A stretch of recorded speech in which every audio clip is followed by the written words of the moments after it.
CST, un nouveau livre qui promet de faire trembler la royauté. Depuis que Meghan Markle a intégré les rangs de la famille royale, on ne compte plus le nombre d'ouvrages écrits sur la duchesse et sa famille. Mais alors que le prince Harry et la maman d'Archie se pensaient tirés d'affaire en quittant The Firm et en partant s'installer à Los Angeles, ils ont vite déchanté. Cette fois-ci, ce sont deux journalistes d'investigation qui se sont penchés sur les proches d'Elizabeth II. Et dans Royals at War, Dylan Howard et Anne Didiet promettent des révélations explosives. Et notamment sur le comportement de Meghan Markle, qui a eu beaucoup de mal à s'intégrer lors de son arrivée dans la famille royale. Dans ce livre, ils évoquent entre autres les nombreuses frictions de la duchesse avec le staff du palais royal. La cause ? Son énergie de la côte ouest, ses normes très élevées et son attitude hollywoodienne.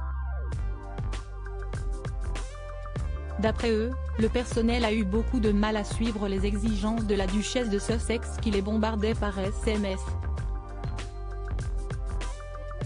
Meghan peut être difficile, a expliqué une source aux auteurs de ce nouveau livre.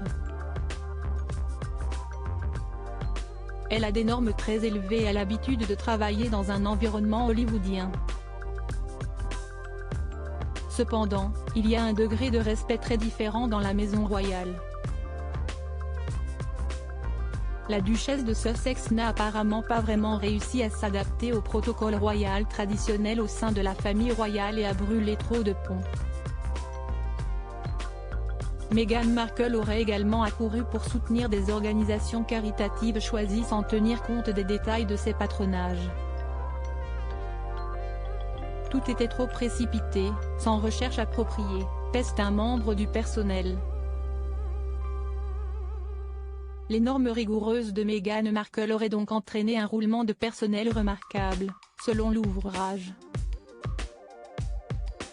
En seulement quelques mois, juste après le mariage d'Harry et Meghan, 5 personnes ont même décidé de quitter leurs fonctions avec fracas. Un soulagement pour les Sussex. Une officière supérieure de la protection des femmes aurait démissionné après avoir été exaspérée parce que Meghan Markle a ignoré les conseils préférant s'aventurer dans des situations de foule à risque. Mais les sources ont révélé aux auteurs que l'épouse du prince Harry trouvait les contraintes de la royauté frustrantes, en particulier le fait qu'elle resterait diplomatiquement impartiale et ne donnerait pas son opinion.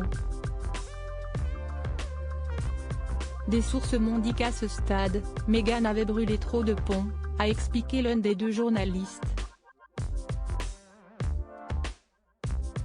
Le palais est dirigé par une hiérarchie de conseillers, et des cavaliers qui détiennent le véritable pouvoir. Une fois que Meghan s'est libérée de ses cordes, il n'y avait plus moyen de revenir.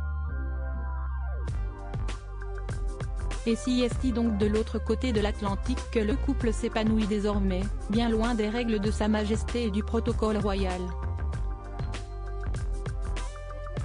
Émancipés, Meghan Markle et le prince Harry peuvent donc vivre à leur guise, faire fi des obligations et donner leurs avis. Un soulagement pour la duchesse. Mais aussi pour le staff de la couronne.